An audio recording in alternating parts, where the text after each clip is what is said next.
Bank reconciliation statement KCB divisional accountant ടെസ്റ്റിലെ paper number 1 financial accounting and cost accounting അതിൽ വരുന്ന ഒരു പോർഷനാണ് ബാങ്ക് റീകൺസിലേഷൻ സ്റ്റേറ്റ്മെന്റ്.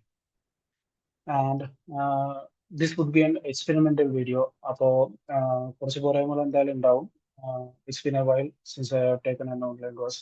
സോ എന്തെങ്കിലും പ്രശ്നം ഉണ്ടെങ്കിൽ കമന്റ്സിൽ അറിയിച്ചാൽ മതി. പിന്നെ അടുത്ത വീഡിയോസിൽ അത് ശരിയാക്കി പോകാൻ ശ്രമിക്കാം.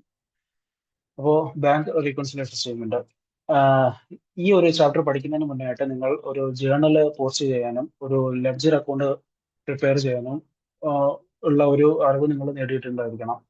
എന്നാൽ മാത്രമേ നമുക്ക് ഇത് കൂടുതൽ ഇൻഡെപ്തിലേക്ക് ഇത് എന്താണെന്ന് മനസ്സിലാവത്തുള്ളൂ.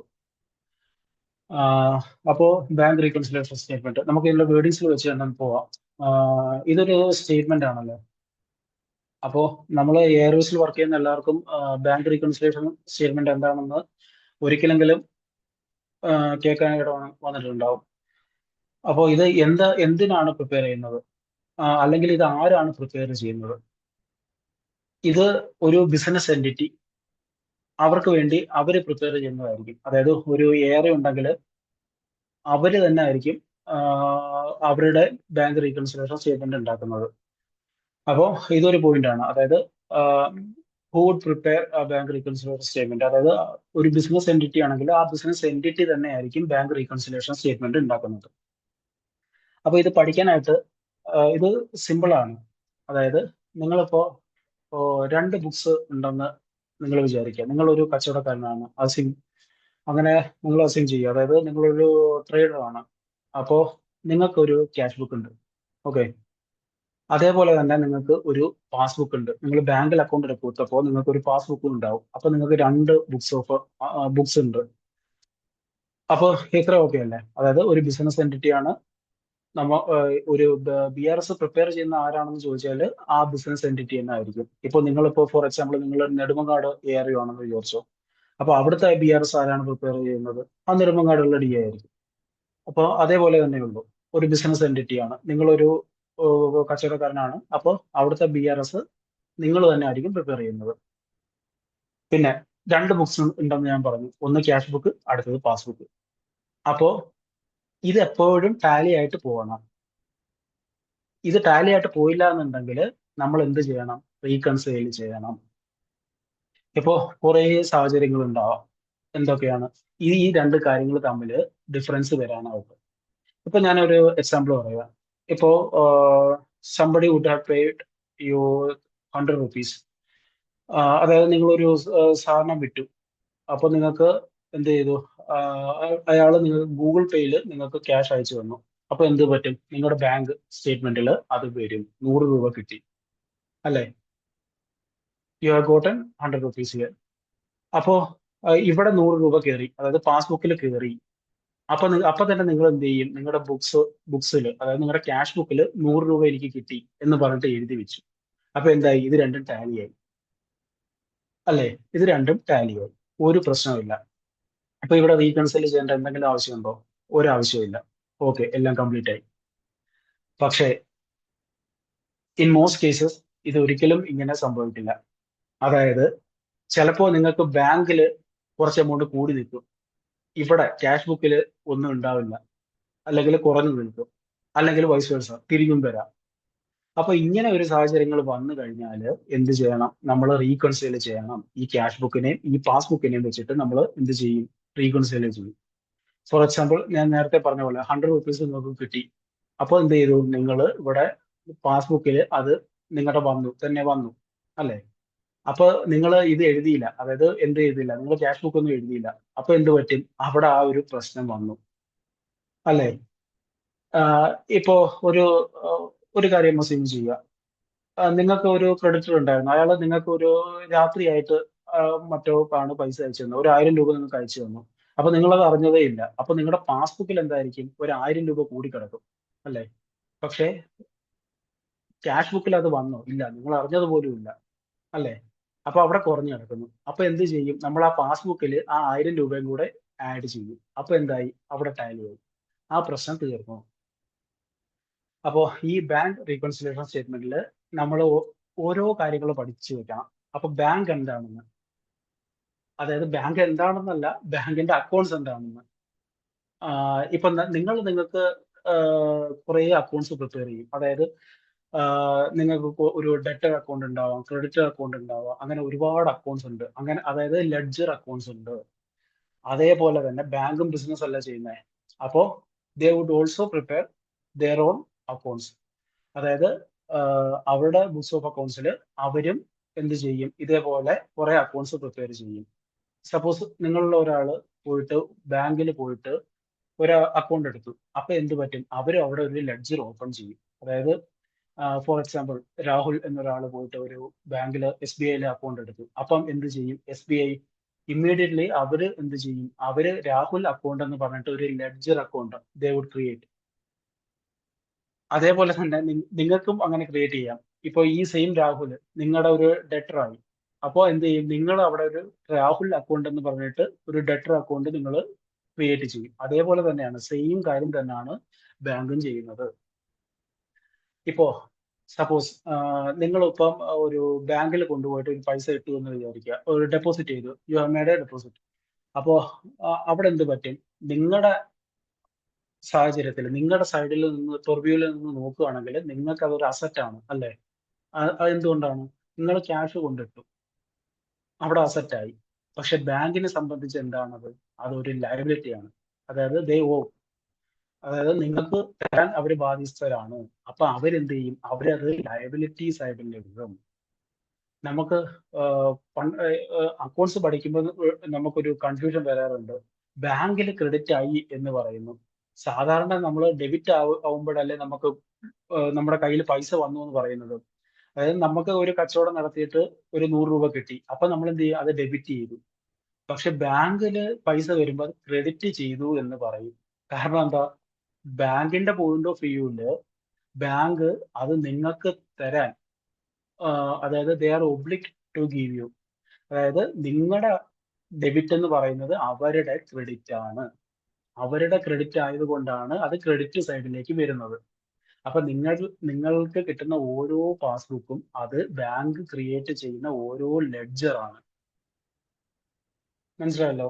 അതായത് നമ്മളിപ്പോ കുറച്ച് കാര്യങ്ങൾ പഠിച്ചു. ഈ ബാങ്ക് റീകൺസിലിയേഷൻ എന്താണെന്നും 2 ബുക്സ് ഉണ്ടെന്ന് പഠിച്ചു, ക്യാഷ് പാസ്ബുക്ക്, അത്രയും പഠിച്ചു. പിന്നെ എന്ത് പഠിച്ചു, നമ്മൾ കുറെ ലെഡ്ജർ അക്കൗണ്ട്സ് പ്രിപ്പയർ ചെയ്യുന്നത് പോലെ ബാങ്കും കുറെ ലെഡ്ജർ അക്കൗണ്ട്സ് പ്രിപ്പയർ ചെയ്യുന്നുണ്ട്. അപ്പൊ നിങ്ങൾ ഒരു അക്കൗണ്ട് തുടങ്ങിയാൽ ബാങ്ക് നിങ്ങളുടെ പേരിൽ ഒരു ലെഡ്ജർ പ്രിപ്പയർ ചെയ്തു എന്നാണ് എന്റെ അർത്ഥം. അപ്പോൾ ബാങ്കിൽ നമുക്ക് സാലറി കിട്ടുന്നു. അപ്പൊ നമ്മൾ എന്താ പറയുക, സാലറി ക്രെഡിറ്റ് ആയി, അല്ലെ? സാധാരണ നോർമലി അസറ്റ് ക്യാഷ് വരുമെന്ന് പറഞ്ഞാൽ അത് ഡെബിറ്റ് അല്ലേ? പക്ഷെ എന്തുകൊണ്ട് ക്രെഡിറ്റ് എന്ന് പറയുന്നു, അതിന്റെ കാരണം ബാങ്കിനെ സംബന്ധിച്ചിടത്തോളം അതൊരു ലയബിലിറ്റി ആണ്. അതായത് രാഹുൽ എന്ന് പറയുന്ന ഒരാൾക്ക് സാലറി ക്രെഡിറ്റ് ആയി എന്ന് പറഞ്ഞാൽ എന്താണ്, രാഹുലിനെ സംബന്ധിച്ച് രാഹുലിന് അതൊരു ഡെബിറ്റ് ആയിരിക്കും. പക്ഷെ ബാങ്കിനെ സംബന്ധിച്ച്, അതായത് ബാങ്കിന്റെ പോയിന്റ് ഓഫ് വ്യൂവിൽ നിന്ന് അത് അവർക്കൊരു ലയബിലിറ്റി ആയിരിക്കും. അപ്പോൾ അത് ലയബിലിറ്റി സൈഡിലേക്ക് പോകും. ഓക്കെ, അപ്പൊ ഈ ഇപ്പോ പറഞ്ഞ 4 പോയിന്റ് നിങ്ങൾക്ക് ഈ ഇത് പഠിക്കുന്നതിന് മുന്നേ ആയിട്ട് നിങ്ങൾക്ക് വേണ്ടുന്ന കുറച്ച് അറിവുകളാണ്. അപ്പൊ ഇത് നിങ്ങൾ കരസ്ഥമാക്കി വെക്കുക. അതായത് ഈ ഈ വേർഡിങ്സ്, അതായത് ബാങ്ക് എന്താണ്, റീകൺസൈൽ ചെയ്യുന്നത് എന്തൊക്കെയാണ്, നമ്മുടെ ക്യാഷ് ബുക്കും ബാങ്കിൽ നിന്ന് കിട്ടുന്ന പാസ്ബുക്കും, ഇത് രണ്ടുമാണ് നമ്മൾ റീകൺസൈൽ ചെയ്യുന്നത്. റീകൺസൈൽ ചെയ്യുമെന്ന് പറഞ്ഞു കഴിഞ്ഞാൽ രണ്ടും ഒരേപോലെ കൊണ്ടുവരിക, ടാലി ആക്കുക, ഇത്രയേ ഉള്ളൂ റീകൺസിലേഷൻ എന്ന് ഉദ്ദേശിക്കുന്നത്. ഇപ്പൊ ഏകദേശം ഒരു ഐഡിയ കിട്ടിയിട്ടുണ്ടെന്ന് വിചാരിക്കുന്നു. ഇനി നമുക്ക് കുറച്ചും കൂടെ ഇൻഡെപ്തിലേക്ക് പോവാം. ഈ ഒരു സ്റ്റഡി മെറ്റീരിയൽ വെച്ചിട്ടായിരിക്കും ഞാനത് കൂടുതലും പറഞ്ഞു തരുന്നത്. ഓക്കെ, അപ്പോ നിങ്ങൾക്ക് ദേ ഇവിടെ കാണാം എന്തിനാണ് അല്ലെങ്കിൽ ഏത് സാഹചര്യത്തിലാണ് ഇത് പ്രിപ്പയർ ചെയ്യേണ്ടി വരുന്നത്. നോക്കിയോ, there is always some time lag between date of recording the transaction in cash book and the date which is recording that in customers accounts in bank's ledger. Banks ledger എന്ന് പറയുന്നത് നിങ്ങളുടെ passbook ആയിരിക്കും. അതായത് രണ്ടിൽ പല സാഹചര്യങ്ങൾ കൊണ്ടുവരാം. Okay, ഇതിന്റെ ഒരു ഡെഫിനിഷൻ ഇവിടെ കൊടുത്തിട്ടുണ്ട്. ഞാൻ പറഞ്ഞ കാര്യങ്ങൾ തന്നെയാണ്. അതായത് statement which reconciles the bank balance as per cash book and balance as per passbook. അതായത് ഈ രണ്ട് കാര്യങ്ങളിലെ നമ്മൾ എന്ത് ചെയ്യുന്നു? റീകൺസൈൽ ചെയ്യുന്നു. ക്യാഷ് ബുക്കും പാസ്ബുക്കും റീകൺസൈൽ ചെയ്യുന്നു. ഇത്രയേ ഉള്ളൂ ബാങ്ക് റീകൺസൈലേഷൻ എന്ന് പറയുന്നത്. അപ്പൊ ഇനി എന്തുകൊണ്ടാണ് ഈ ഡിഫറൻസുകൾ വരുന്നത്? കോസസ് ഓഫ് ഡിഫറൻസ് നിങ്ങൾ നോക്കുകയാണെങ്കിൽ ഈ രണ്ട് കാര്യങ്ങളേ ഉള്ളൂ. അതായത് ചില ട്രാൻസാക്ഷൻസ് ക്യാഷ് ബുക്കിൽ വരും, പക്ഷേ അത് പാസ്ബുക്കിൽ വരില്ല. ചില ട്രാൻസാക്ഷൻസ് എന്ത് ചെയ്യും? വൈസ് വേഴ്സ, പാസ്ബുക്കിൽ വരും, ഇവിടെ വന്നില്ല, അതായത് ക്യാഷ് ബുക്കിൽ വന്നില്ല. ഓക്കെ. അപ്പൊ ഇതില് കുറെ ഡീറ്റെയിൽഡ് ആയിട്ട് കൊടുത്തിട്ടുണ്ട്. അപ്പോ ഇതില് ഞാൻ എന്താണെന്ന് ജസ്റ്റ് എക്സ്പ്ലെയിൻ ചെയ്യാം. ഫുള്ള് ഞാൻ വായിക്കുന്നില്ല. ഇപ്പോ ഒരു ഡിഫറൻസ് എന്താണെന്ന് ഇപ്പോ പറയാം. Cheque deposited in to bank but not yet collected. അതായത് നിങ്ങളുടെ ഒരു ഡെറ്റർ ഉണ്ട്, അയാൾ എന്ത് ചെയ്തു? നിങ്ങളുടെ കയ്യിൽ നിന്ന് കടത്തിന് സാധനം വാങ്ങിച്ചുകൊണ്ട് പോയി. എന്നിട്ട് ഒരാഴ്ച കഴിഞ്ഞിട്ട് എന്ത് ചെയ്തു? അയാൾ കൊണ്ടുപോയി ബാങ്കില്, അല്ലെങ്കിൽ അയാൾ നിങ്ങൾക്ക് ഒരു ചെക്ക് തന്നു. അപ്പൊ നിങ്ങളുടെ ഒരു സ്റ്റാഫ് എന്ത് ചെയ്തു? അത് ബാങ്കിൽ കൊണ്ടുപോയിട്ട് ഇട്ടു. ബാങ്കിൽ കൊണ്ടുപോയിട്ട് അവരുടെ അടുത്ത് പറഞ്ഞു, കൊടുക്കാനായിട്ട് പറഞ്ഞു. അപ്പൊ തന്നെ നിങ്ങൾ എന്ത് ചെയ്യും? നിങ്ങൾ നിങ്ങളുടെ ബുക്സ് ഓഫ് അക്കൗണ്ട്സിൽ ഇപ്പൊ ഒരു 10,000 രൂപയാണ് അയാൾ നിങ്ങൾക്ക് തരാനുണ്ടായിരുന്നത്. അയാൾ എന്ത് ചെയ്തു? നിങ്ങൾക്ക് ചെക്ക് കൊണ്ട് തന്നു. അപ്പൊ നമ്മൾ എന്ത് ചെയ്യും? നമ്മുടെ ബുക്സ് ഓഫ് അക്കൗണ്ട്സിൽ 1000 രൂപ അല്ലെങ്കിൽ 10,000 രൂപ കിട്ടി എന്ന് പറഞ്ഞിട്ട് ബുക്സ് ഓഫ് അക്കൗണ്ട്സിൽ 1000 എഴുതി വെക്കും. എന്നിട്ട് നമ്മുടെ സ്റ്റാഫ് നേരെ ബാങ്കിൽ പോയി. ബാങ്കിൽ പോയിട്ട് പറഞ്ഞു ഇതൊന്ന് ഡെപ്പോസിറ്റ് ചെയ്യാൻ. പക്ഷെ അവിടുത്തെ സ്റ്റാഫ് എന്ത് ചെയ്തില്ല? ഡെപ്പോസിറ്റ് ചെയ്തില്ല. അപ്പൊ എന്ത് പറ്റും? ബാങ്കില് ആ 10,000 രൂപ വന്നില്ല. അല്ലേ? ബാങ്കില് 10,000 രൂപ വന്നില്ല. പക്ഷെ നിങ്ങളുടെ അക്കൗണ്ട്സിൽ അവിടെ ഉണ്ടും താനും. അത് തെറ്റാണോ? ഒരിക്കലും തെറ്റല്ല. അത് ശരിയാണത്. അതായത് അവിടെ അവിടെ ഒന്നും യാതൊരു തെറ്റും സംഭവിച്ചിട്ടില്ല. അവിടെ എന്ത് പറ്റി? അവിടെ ഒരു ടൈം ലാഗ് വന്നു. എന്ത് കാര്യത്തിന്? നിങ്ങൾ ഈ ക്യാഷ് ബുക്കിൽ എൻട്രി ചെയ്തത് മുതൽ അയാള്, അതായത് ബാങ്കിലുള്ള ആള് ഡെപ്പോസിറ്റ് ചെയ്യുന്നത് വരെ ടൈം ലാഗ് വന്നു. അല്ലേ? അപ്പൊ നിങ്ങളുടെ ബോസ് വന്നിട്ട് എന്ത് പറയുന്നു? ബാങ്ക് റീകൺസിലേഷൻ കൊടുക്കാൻ പറയുന്നു. അപ്പൊ നിങ്ങൾ എന്ത് ചെയ്യും? നിങ്ങളുടെ അക്കൗണ്ട്സിൽ ഇത് ഉണ്ടല്ലോ, അല്ലേ? പോയിന്റ് ഓഫ് വ്യൂവില്, അതായത് നിങ്ങളുടെ പോയിന്റ് ഓഫ് വ്യൂവില് അക്കൗണ്ട്സിൽ ഇതുണ്ട്, ബാങ്കിൽ ഇതില്ല. അപ്പൊ എന്ത് ചെയ്യും? നിങ്ങൾ അത് കുറയ്ക്കും. അതായത് ക്യാഷ് ബുക്കിന്റെ ബേസിസിൽ അത് കുറച്ച് കാണിക്കും. അതായത് അപ്പൊ രണ്ടിടത്തും സീറോ ആവും. അപ്പൊ പ്രശ്നമില്ല. കുറച്ച് കാണിക്കുമെന്ന് പറഞ്ഞാൽ അത് ബുക്ക് എന്നുള്ള ഉള്ള അർത്ഥമില്ല. അത് നിങ്ങൾക്ക് പ്രോബ്ലം ചെയ്യുമ്പോൾ തനിയെ അത് മനസ്സിലാവുന്നതായിരിക്കും. ഇതൊരു എക്സാമ്പിൾ മാത്രമാണ്. അപ്പോ കുറച്ചും കൂടി ഡീറ്റെയിൽഡ് ആയിട്ട് നമുക്ക് പോയി നോക്കാം. ഇതൊക്കെ കുറച്ച് ബേസിക്സ് ആണ്. അതായത് ഇതൊക്കെ എന്തിനാണെന്നുള്ളത്, അതായത് നിങ്ങൾക്ക് ഈ സ്റ്റഡി മെറ്റീരിയൽ വായിച്ചാൽ സിമ്പിൾ ആയിട്ട് മനസ്സിലാക്കാവുന്നേ ഉള്ളൂ. ഞാൻ അക്കൗണ്ട്സിന്റെ ബേസിക്സ് പഠിച്ചത് ഈ ഒരു സ്റ്റഡി മെറ്റീരിയൽസ് ബേസ് ചെയ്തിട്ടാണ്. നമുക്ക് ബാങ്ക് റീകൺസിലേഷൻ സ്റ്റേറ്റ്മെന്റ് പ്രിപ്പയർ ചെയ്യുന്നത് എങ്ങനെയാണെന്നൊക്കെ നോക്കാം. അതായത് നിങ്ങൾക്ക് പാസ്ബുക്കും ഉണ്ട്, ക്യാഷ് ബുക്കും ഉണ്ട്. അപ്പൊ നിങ്ങൾ ഇതിന്റെ രണ്ടിലെ ഏതിനെങ്കിലും ഒന്ന് ബേസ് ആക്കണം. ഇത് സ്ട്രോങ് ആക്കി, അതായത് നമുക്ക് സ്ട്രോങ് ആക്കാൻ പറ്റുന്ന ഏതായിരിക്കും? ക്യാഷ് ബുക്ക് ആയിരിക്കും. അങ്ങനൊന്നും ഇല്ല, തിരിച്ചും വരാം.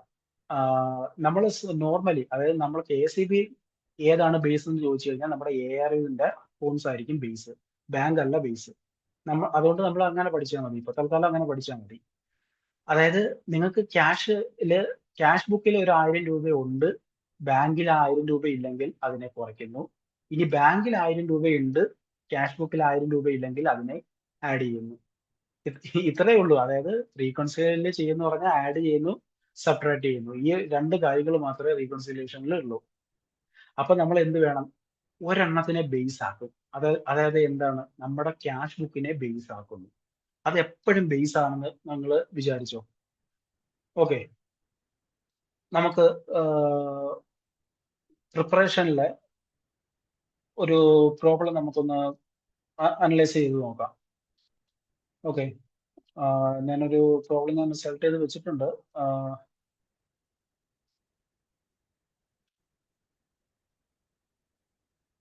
ഓക്കെ. സി, ഈ ഒരു ഇലുസ്ട്രേഷൻ നോക്കുക. നവംബർ 30 ക്യാഷ് ബുക്കിൽ അതായത് ക്യാഷ് ബുക്കിൽ 28,000 രൂപ ഉണ്ട്. അതായത് അവിടെ ബേസ് എന്താണ്? ക്യാഷ് ബുക്ക് ആണ്. ക്യാഷ് ബുക്കിൽ 28,000 ഉണ്ട്. ഇവിടെ പാസ്ബുക്ക് വന്നു. ഇപ്പൊ ഇതുവരെ ഒന്നും നടന്നിട്ടില്ല, അല്ലേ? ഓക്കെ. ഇത് ഞാനൊരു എക്സലില് ഞാൻ ജസ്റ്റ് ഒന്ന് പ്രിപ്പയർ ചെയ്ത് കാണിച്ചു തരാം. Let me C. ഇത് കണ്ടോ, ബാങ്ക് റീകൺസിലിയേഷൻ പ്രിപ്പയർ ചെയ്യുന്ന എൻറ്റിറ്റി ആണെന്ന്. ഓക്കെ. അത് ഞാൻ മുമ്പ് പ്രിപ്പയർ ചെയ്തതാണ്. അതായത് നമ്മുടെ ആസ് പെർ ക്യാഷ് ബുക്ക്, അതായത് ഇതാണ് നമ്മുടെ ബേസ്. ഓക്കെ. ക്യാഷ് ബുക്കിൽ എന്തുണ്ട്? 28,000 രൂപയുണ്ട് ഒരു പോയിന്റ് ഓഫ് ടൈമിൽ. ഈ പോയിന്റ് ഓഫ് ടൈം എന്ന് പറയുന്നത് അത് വലിയ കാര്യമാണത്. നിങ്ങൾക്കത് എന്താണെന്ന് മനസ്സിലായിട്ടുണ്ടാവും. കാരണം ഞാനത് പറഞ്ഞു. ഈ ടൈം ഡിഫറൻസ് വരുന്നതുകൊണ്ടാണ് നമ്മളിത് പ്രിപ്പയർ ചെയ്യുന്നത് തന്നെ, ബാങ്ക് റീകൺസിലേഷൻ. ഓക്കെ. നമുക്ക് ഈ ഇലുസ്ട്രേഷൻ ഒന്ന് ചെയ്ത് നോക്കാം. എന്നിട്ട് നമുക്ക് ഇന്നത്തെ ക്ലാസ് വൈൻഡ് ചെയ്യാം. ഓക്കെ. സി. അപ്പോ 28,000 രൂപ എന്തുണ്ട്? നമ്മുടെ ക്യാഷ് ബുക്കിലുണ്ട്. ഓക്കെ. അപ്പൊ ഇവര് കുറേ ട്രാൻസാക്ഷൻസ് നമ്മളെ പഠിപ്പിക്കാനായിട്ട് കൊടുത്തിട്ടുണ്ട്. അതായത് ഒരു 8 ട്രാൻസാക്ഷൻസ് ഉണ്ട്. അപ്പോ നമ്മളിവിടെ അറൈവ് ചെയ്യുന്നത്? നമ്മുടെ പാസ്ബുക്കിലെ ബാലൻസ് നമ്മൾ അറൈവ് ചെയ്യുകയാണ്. ഓക്കെ. ഇതിൽ 28,000 ഉണ്ട്.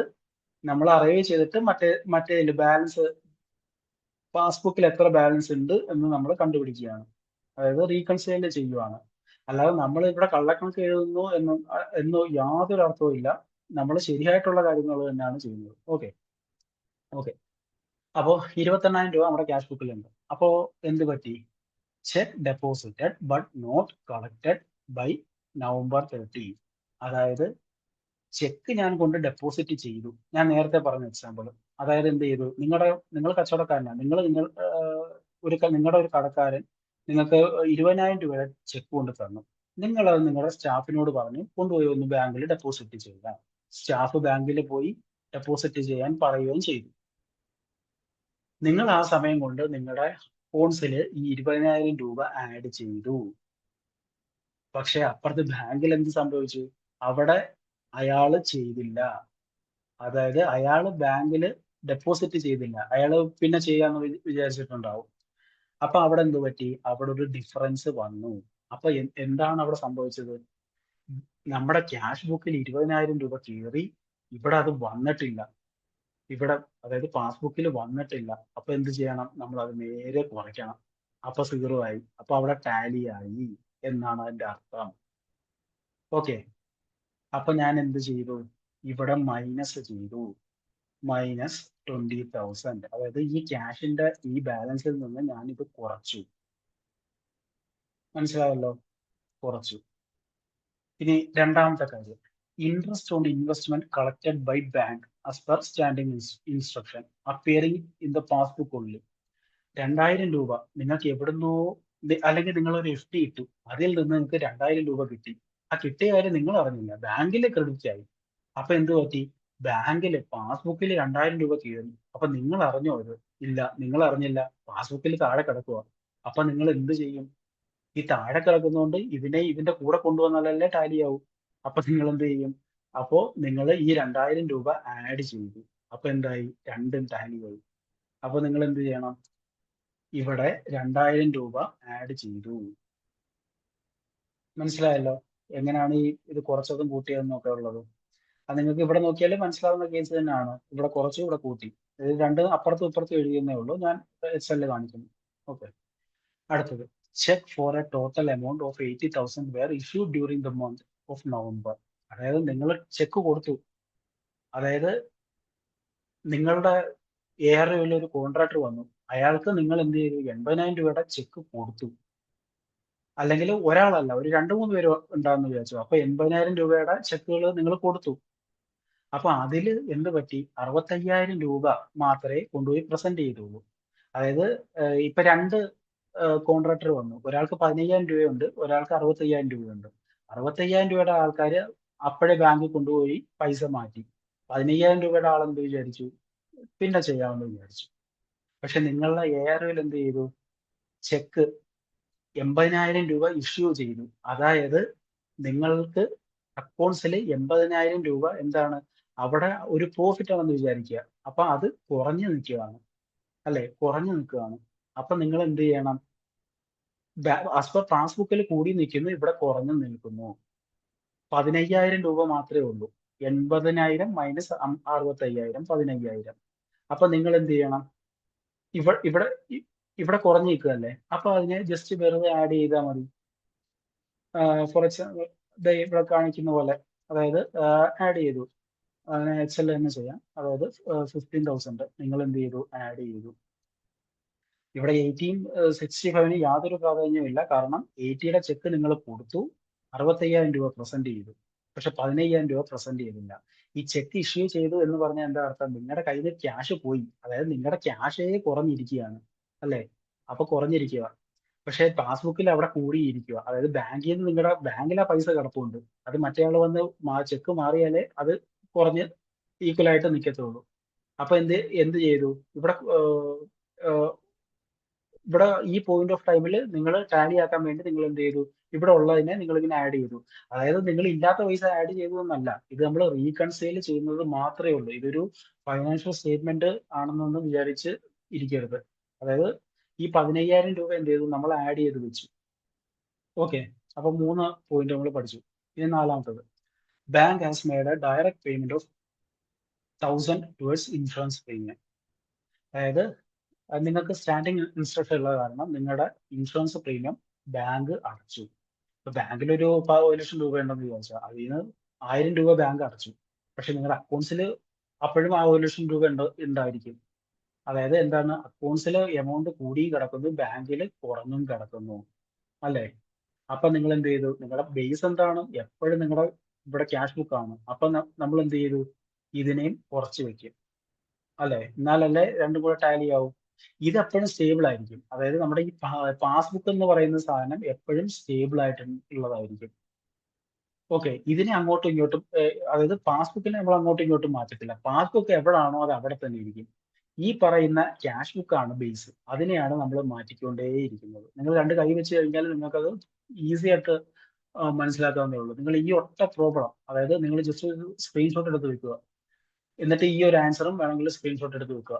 അവസാനം ചെയ്ത് കഴിഞ്ഞാൽ എക്സലും സ്ക്രീൻഷോട്ട് എടുക്കുക. അപ്പോൾ ഈ ഒറ്റ പ്രോബ്ലം മതി നിങ്ങൾക്ക് ഈ ബാങ്ക് റീകൺസിലേഷൻ ഫുള്ളായിട്ട് പഠിക്കാൻ പറ്റും. പിന്നെ ചില അഡ്ജസ്റ്റ്മെന്റുകൾ വരുന്നത് മാത്രമേ ഉള്ളൂ, അത് വരും ക്ലാസ്സുകളിൽ നമ്മൾ പഠിക്കും. ഓക്കെ, അപ്പോൾ ഇവിടെ എന്താണ്? ബാങ്ക് ഡയറക്റ്റ് പേയ്മെന്റ് 1,000 കൊടുത്തു. എന്ന് പറഞ്ഞു കഴിഞ്ഞാൽ എന്താണ്? ബാങ്കിൽ കുറഞ്ഞേ ഇരിക്കുകയാണ് സംഭവം, അക്കൗണ്ട്സിൽ കൂടിയിരിക്കുകയാണ്. അപ്പൊ എന്ത് ചെയ്യുന്നു? അതിനെ കുറച്ചു. അപ്പൊ എന്ത് ചെയ്തു? നമ്മൾ ഇവിടെ പോയിട്ട് ബാങ്കിൽ നിന്ന് 1,000 രൂപ കുറച്ചു. അടുത്തത്, a customer has made a direct deposit of 5,000 in the bank, there were no corresponding entry in the cash book. അതായത് ബാങ്കിൽ ഒരു എമൗണ്ട് ഇങ്ങനെ കൂടിയിരിക്കുകയാണ്, അക്കൗണ്ട്സിൽ നിങ്ങൾ അറിഞ്ഞതേ ഇല്ല. അപ്പൊ റീകൺസിലിയേഷൻ ചെയ്യാൻ എന്ത് ചെയ്യും? നിങ്ങൾ അതിനെ ഇവിടെ എത്തിക്കണം, ഇതിന്റെ അടുത്ത് എത്തിക്കണം. അപ്പൊ നിങ്ങൾ എന്ത് ചെയ്തു? ഇവിടെ ടാലി ആക്കാൻ വേണ്ടി ഇവിടെ ആഡ് ചെയ്തു. എന്ത് ആഡ് ചെയ്തു? ക്യാഷ് ബുക്കിൽ ഈ പറയുന്ന 5,000 രൂപയും കൂടെ ആഡ് ചെയ്തു. ഓക്കെ, അതായത് ഒറ്റ കാര്യം നിങ്ങൾ എപ്പോഴും മനസ്സിൽ വെക്കുക, നിങ്ങളുടെ പാസ്ബുക്ക് അവിടെ സ്റ്റേബിൾ ആയിരിക്കും. ഓക്കെ, സ്റ്റേബിൾ ആയിട്ടിരിക്കും. ഓരോ എക്സാമ്പിൾ പറയുമ്പോഴും അവിടെ ആ സാധനം സ്റ്റേബിൾ ആണ്. ഇപ്പൊ ബാങ്കിൽ പൈസ വന്നെന്ന് പറഞ്ഞാൽ അവിടെ സ്റ്റേബിൾ ആണ്. നമ്മൾ ഈ പറയുന്ന ക്യാഷ് ബുക്കിനെയാണ് അങ്ങോട്ടും ഇങ്ങോട്ടും മാറ്റിക്കുന്നത്. കാരണം എന്താണ്? ഈ പറയുന്ന ക്യാഷ് ബുക്ക് ആണ് എന്ത്? നമ്മുടെ ബേസ്. ഇതിനെ മാത്രമേ നമ്മൾ മാറ്റി. സ്റ്റേബിൾ ആയിട്ടിരിക്കുന്ന സാധനത്തിന് നമ്മൾ ഒന്നും ചെയ്യുന്നില്ല. അത്രയോ ആ ഒരു കാര്യം മാത്രം നമ്മൾ മനസ്സിലാക്കുക. അടുത്തത്, bank charges appearing only in passbook. Bank charge എന്ന് പറഞ്ഞു കഴിഞ്ഞാൽ എന്താണ്? ബാങ്ക് ചാർജ് പിടിച്ചു, ബാങ്കിന്റെ പൈസ കുറഞ്ഞിരിക്കുകയാണ്, അക്കൗണ്ട്സിന്റെ പൈസ കൂടിയിരിക്കുകയാണ്. അപ്പൊ എന്ത് ചെയ്യുന്നു? ഈ 150 രൂപ നമ്മൾ ഇപ്പുറത്ത് കൊണ്ടുപോയിട്ട് കുറയ്ക്കുന്നു, 150 കുറയ്ക്കുന്നു. അടുത്തത്, a debit of 2,000 in respect of dishonored check. This was discounted earlier appear in the passbook only. അതായത് ഒരു ഡെബിറ്റ് നടന്നു, debit of 2,000 in respect of dishonoured cheque. അതായത് ബാങ്കില് ഏതോ ഒരു കടക്കാരൻ നിങ്ങൾക്ക് 2,000 രൂപയുടെ ചെക്ക് കൊണ്ട് തന്നു, അത് വണ്ടി ചെക്കായിരുന്നു. പക്ഷെ നിങ്ങൾ എന്ത് ചെയ്തു? കിട്ടിയപ്പോൾ തന്നെ 2,000 രൂപ കിട്ടിയെന്ന് പറഞ്ഞ് അക്കൗണ്ട്സിൽ എഴുതി, ബാങ്കിൽ കൊണ്ടുപോയി കൊടുത്തപ്പോൾ ചെക്ക് മടങ്ങി. അപ്പൊ എന്താണ്? ബാങ്കിൽ പൈസ കയറിയിട്ടില്ല, പക്ഷെ നിങ്ങൾ ഒരു കാര്യമില്ലാതെ അപ്പുറത്ത് കൂട്ടി വെച്ചു, അല്ലെ? അപ്പുറത്ത് കൂട്ടി വെച്ചു, എവിടെ? ക്യാഷ് ബുക്കിൽ കൂട്ടി വെച്ചു. അപ്പൊ എന്ത് ചെയ്യണം? ഈ പറയുന്ന 2,000 രൂപയെ നമ്മൾ കുറയ്ക്കണം, അല്ലെ? ഇവിടെ എക്സലിൽ നമുക്ക് കുറയ്ക്കാം. മൈനസ് 2000. അതായത് ഈ എക്സാമ്പിൾ മനസ്സിലായെന്ന് വിചാരിച്ചു. അതായത് നിങ്ങളുടെ ഒരു കടക്കാരൻ അവൻ ആ ഒരു ഡെറ്റർ നിങ്ങൾക്ക് 2000 രൂപയുടെ ചെക്ക് കൊണ്ട് തന്നു, പക്ഷെ ആ ചെക്ക് മടങ്ങി. പക്ഷെ 2000 രൂപയുടെ ചെക്ക് കിട്ടിയപ്പോൾ തന്നെ നിങ്ങളുടെ അക്കൗണ്ടന്റ് എന്ത് ചെയ്തു? അതെടുത്ത് ക്യാഷ് ബുക്കിൽ എഴുതി. അതാണ് ചെയ്യേണ്ടത്. പക്ഷെ ബാങ്കിൽ പോയപ്പോഴോ ചെക്ക് മടങ്ങി. അപ്പോ എന്ത് ചെയ്തു? അവിടെ ബാങ്കിൽ പൈസ കയറിയില്ല, ഇവിടെ കയറി നിൽക്കുക, എവിടെ? ക്യാഷ് ബുക്കിൽ. അപ്പൊ നമ്മൾ എന്ത് ചെയ്യണം? അതിനെ കുറച്ച്. Okay. Let me once again. Okay. ആ ഇനി last point. A check of 3000 deposited in the bank was entered twice in the cash book. എന്ത് ചെയ്തു? നിങ്ങൾക്ക് 3000 രൂപയുടെ ഒരു ചെക്ക് കൊണ്ട് തന്നു, നിങ്ങളുടെ അക്കൗണ്ടന്റ് എന്ത് ചെയ്തു? ക്യാഷ് ബുക്കിൽ എഴുതി 3000. ഓക്കെ, ക്യാഷ് ബുക്കിൽ എഴുതി. അതേപോലെ തന്നെ നിങ്ങളുടെ പാസ്ബുക്കിലും അത് വന്നിട്ടുണ്ട്, 3000 രൂപ വന്നിട്ടുണ്ട്. പക്ഷെ നിങ്ങളുടെ അക്കൗണ്ട് എന്ത് ചെയ്തു? ഈ 3000 രൂപ ആദ്യമേ എഴുതി ഇവിടെ ടാലി ആക്കി വെച്ചതാണ്. ഇവ എന്ത് ചെയ്തു? വീണ്ടും ഒന്നും കൂടെ അറിയാതെ എന്ത് ചെയ്തു? വീണ്ടും പോയിട്ട് എന്ത് ചെയ്തു? ക്യാഷ് ബുക്കിൽ 3000 രൂപ എന്ന് പറഞ്ഞ് എൻട്രി ചെയ്ത് വെച്ചു. അപ്പൊ ക്യാഷ് ബുക്കിൽ കാശ് കൂടുതലല്ലേ, ബാങ്കിൽ അത്ര ഇല്ലല്ലോ. അപ്പൊ എന്ത് ചെയ്യണം? ഇത് അങ്ങനത്തില്ല. ക്യാഷ് ബുക്ക് പാസ്ബുക്ക് അങ്ങനത്തെ ഇല്ല, ഇവിടെ സ്റ്റേബിൾ ആണ്. അപ്പൊ എന്ത് ചെയ്തു? നമ്മൾ ഇതിനെ ഇങ്ങനെ കുറയ്ക്കുന്നു, 3000 രൂപയെ കുറയ്ക്കുന്നു. അപ്പൊ അവിടെ ടാലി ആയി. സംഭവിച്ചത് എന്താണ്? ഇവൻ ഒറ്റ പ്രാവശ്യം എൻട്രി ചെയ്തിട്ടുള്ളെങ്കിൽ അത് ഓൾറെഡി അവിടെ ടാലി ആയിരുന്നു. ഇവ എന്ത് ചെയ്തു? ഇവ ഈ ക്യാഷ് ബുക്കിൽ ഒന്നും കൂടെ പോയി എന്ത് ചെയ്തു? സെയിം എൻട്രി 3000 രൂപ കൂടുതൽ വെച്ച് കൊടുത്തു. അപ്പൊ എന്ത് ചെയ്തു? ഇത് ഇവിടെ നമുക്ക് കാണിക്കാം, 3000 രൂപയും കൂടെ കുറയ്ക്കുന്നു. ഓക്കെ.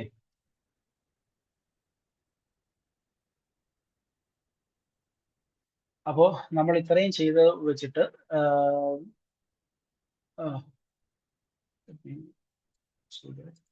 ഗൂഗിൾ ഷീറ്റ് ആണ്. അപ്പോ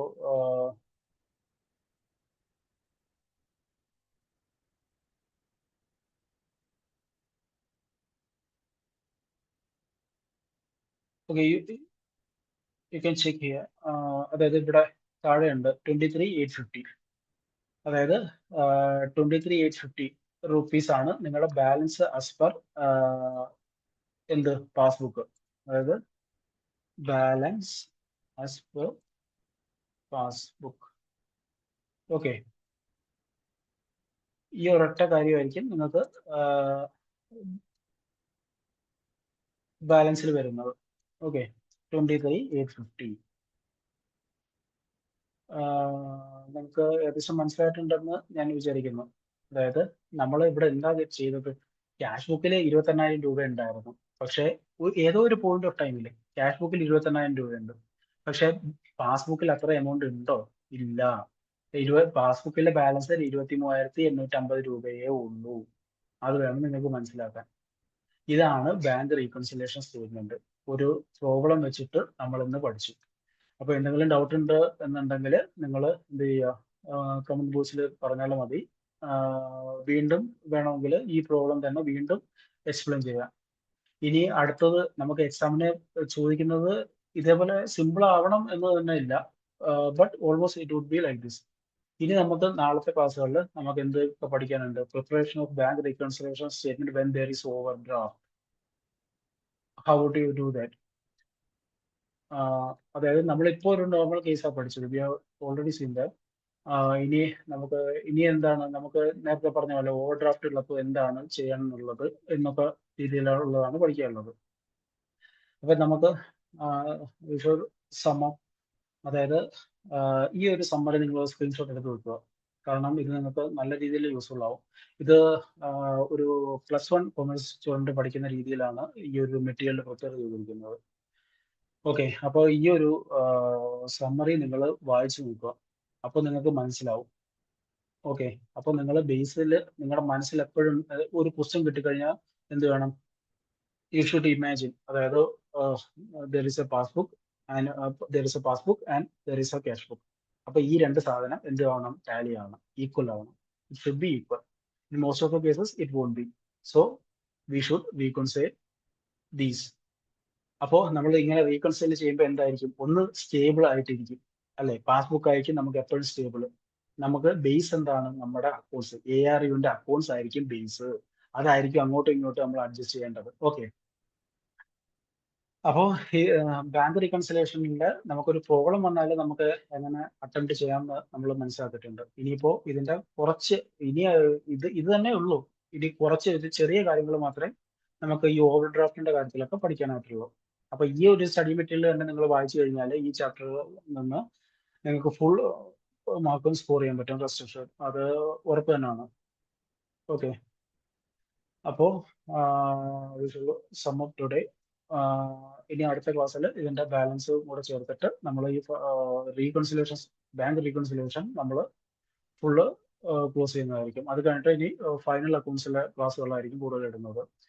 പിന്നെ നമുക്ക് പോസ്റ്റ് അക്കൗണ്ടിങ് വേണമെന്നുണ്ടെങ്കിൽ പോസ്റ്റ് അക്കൗണ്ടിങ്, അതായത് നമുക്ക് എലമെന്റ്സ് ഓഫ് കോസ്റ്റ്, ഇപ്പൊ മെറ്റീരിയൽ, ലേബർ, ഇങ്ങനെ കുറെ കാര്യങ്ങളുണ്ട്. അപ്പൊ അതൊക്കെ വേണം എന്നുണ്ടെങ്കിൽ നമുക്ക് വരുന്ന ദിവസങ്ങളിൽ ആ ക്ലാസ് കൂടി അപ്ലോഡ് ചെയ്യാവുന്നതാണ്. ഓക്കെ, അപ്പോൾ ഓക്കെ.